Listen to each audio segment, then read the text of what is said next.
Radio 2M. Faites entrer l'invité. Avec Mohamed Zouak. Bonjour, c'est Khalid. Bonjour, c'est Mohamed. Merci d'avoir accepté notre invitation. C'est un vrai plaisir pour moi de vous avoir dans cette émission parce que, jeune adolescent, j'admirais vos succès, vos titres de champion. Alors je rappelle, vous êtes champion du monde de full contact, vous êtes aussi vice-président de la Fédération marocaine de boxe anglaise et vous êtes à la tête de Canal Atlas, l'émission Canal Atlas sur Al Oula et Marocain des Amériques sur 2M. Merci encore d'avoir accepté notre invitation. Alors vous travaillez aussi beaucoup avec la Fédération de boxe anglaise Oui. et donc l'objectif est aussi de structurer, de relancer peut-être aussi des projets au sein de la Fédération boxe anglaise pour essayer de retrouver aussi, de détecter des jeunes talents et puis d'associer les boxeurs marocains à l'étranger. Comment se fait justement cette connexion entre la Fédé et les sportifs, les boxeurs, les combattants marocains à l'étranger? Est-ce qu'il y a des circuits de dialogue ou bien c'est encore un petit peu compliqué? Non, on a comment dire, on a créé, je pense que vous savez que la CGL avec le ministère de la Communauté marocaine à l'étranger, ils ont mis en place une 13e région économique. Tout à fait. Bon, voilà. Donc le Maroc est découpé en 12 régions et la 13e région, c'est les entreprises marocaines à l'étranger, les entrepreneurs marocains à l'étranger. Eh bien nous, on a créé avec un ensemble d'associations et de sportifs à l'étranger, on a créé la 13e Ligue. Donc, la 13e Ligue qui en fin de compte, est composée de tous ces Marocains évoluant sur différents pays dans les sports. Donc, ce qu'on a mis en place, et on va faire l'exemple avec la boxe, c'est qu'on va organiser, en parallèle du championnat national au Maroc, on va organiser un championnat international avec les MRE, même si c'est une ligue. Voilà, donc, par exemple, dans une catégorie, je donne un exemple, la catégorie de 60 kilos, eh bien, dans la catégorie de 60 kilos, eh bien, il va y avoir 2 combattants de France, un combattant de Danemark, un combattant des États-Unis, un autre d'Italie. Donc, et les vainqueurs du championnat de la 13e Ligue, donc de la 13e Ligue, rentreront avec l'équipe nationale au Maroc pour que le DTN, le directeur technique national de la boxe, puisse sélectionner les meilleurs éléments pour représenter haut et fort le Maroc et notamment au JO. D'accord.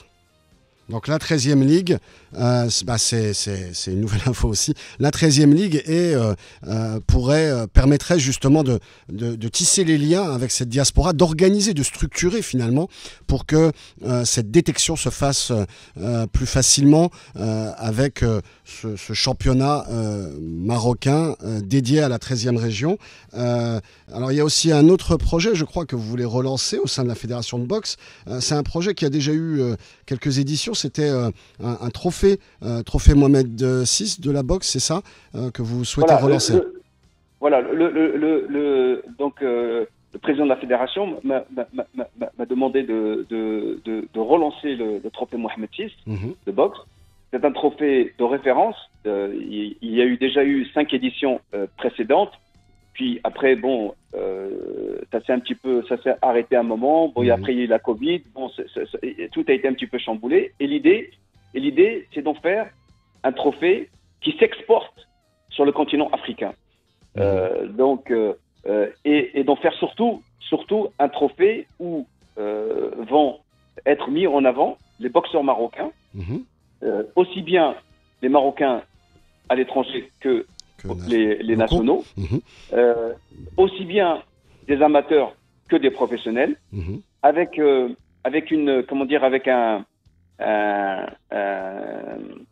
programme qui débutera au mois de mai, de l'année prochaine, qui débutera juste après les finales du championnat national marocain et qui débutera au mois de mai à Dakhla. D'accord. Et qui va se dérouler sur une dizaine de dates, dont 4 dates sur des pays africains. D'accord. Et le trophée Mohamed VI va se jouer par exemple au Sénégal, il va se jouer au Cameroun, voilà. Donc Et il gardera ce nom, bien sûr, Trophée Mohamed VI de boxe, trophée tout à fait. D'accord. C'est-à-dire que le trophée Mohamed VI va donner la chance aux boxeurs africains d'être reconnus à l'international et de pouvoir boxer et d'avoir la possibilité d'avoir des combats, parce que ce qui est difficile sur le continent africain, c'est d'organiser des combats, parce que ça coûte de l'argent. Bien sûr. Et le point qui est important, qui est vraiment très important, c'est qu'on va le faire en partenariat avec l'UAR. L'UAR, c'est l'Union des radios-télévisions africaines. Oui. Et le trophée Mohamed VI sera diffusé sur les 54 chaînes africaines qui composent l'UAR. L'UAR, d'accord. Ah oui, donc il y a aussi ce travail de communication et de médiatisation pour donner justement de l'envergure à cet événement et mettre en avant les boxeurs africains. Voilà, tout à fait, puisque tout à l'heure, en début de présentation, vous avez parlé de mes activités audiovisuelles avec Canal Atlas. Bien sûr. Bon, moi je suis pas quelqu'un qui parle beaucoup sur mes activités, même des fois les personnes sont étonnées de savoir tout ce qu'on fait, mais le plus important c'est de faire. Oui. Donc c'est pas... au sein de l'UR, j'ai la responsabilité des télévisions privées. D'accord. Les gens ne le savent pas. Voilà, je vous le dis maintenant, comme ça tout le monde le saura. Donc on comprend l'association avec l'UAR et donc ces différentes chaînes télévisées et stations radio qui vont retransmettre le trophée Mohamed VI, donc qui se déroulera au Maroc, mais aussi dans 4 pays africains, si j'ai bien compris, si j'ai bien retenu, 4 pays africains courant 2022. C'est bien ça. Voilà. Eh bien, donc en tout cas, c'est un programme ambitieux. Ça montre que les sports de combat et la boxe en particulier il y a des ambitions nouvelles qui sont prometteuses pour l'avenir de la boxe marocaine, de la boxe au sein de la diaspora marocaine, mais aussi en Afrique. Vous êtes optimiste par rapport à l'avenir des sports de combat sur le continent ? Oui, tout à fait. Moi, je suis optimiste. Et puis surtout, ce qui est important dans tout ça, c'est que le Maroc est exemplaire dans beaucoup de domaines. Et on ne le sait pas, et on ne le médiatise pas, et on n'en parle pas. Il faut savoir une chose. Si le trophée Mohamed VI peut aller sur le continent africain, c'est aussi grâce au travail du président de la fédération pendant des années. Il a fait un vrai travail sur lequel il n'y a pas eu de communication. M. Jawad Belhaj. Pardon ? Monsieur Belhaj, président, vous avez dit le président. Voilà, Jawad Belhaj. Donc, le travail qui a été fait, ça c'est important, c'est un travail qui est reconnu au niveau de la fédération internationale, qui est reconnu auprès des autres fédérations. Il faut savoir que la fédération royale marocaine de boxe est la seule fédération, toute fédération confondue au niveau mondial, qui prend en charge toutes les activités de la boxe. C'est-à-dire qu'un club qui s'affilie à la fédération ne paye rien. La fédération prend en charge l'assurance des membres du club.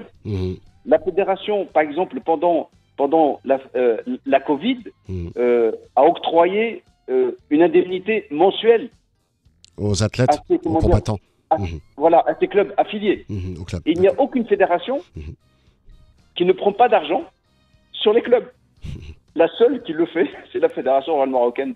Eh bien, c'était important que vous le souligniez. Donc, on retiendra que la fédération de boxe s'ouvre sur l'Afrique et c'est extrêmement important, ou en tout cas, essaye de transformer l'essai, pour reprendre un langage de rugbyman, essaye de transformer l'essai au niveau de l'Afrique avec ce trophée Mohamed VI qui est une annonce importante. Trophée Mohamed VI qui se déroulera au Maroc et dans 4 pays africains. Cette ouverture aussi vers la diaspora, la fédération s'ouvre vers la diaspora avec cette 13e ligue. Et enfin, une annonce que vous avez faite un peu avant, l'école de la seconde chance, sport-études, pour essayer d'encourager les jeunes des quartiers populaires au Maroc et notamment à Casablanca pour réussir dans le sport. Merci beaucoup Khalid Kandili pour cet éclairage et ravi de vous avoir eu comme invité sur cette émission.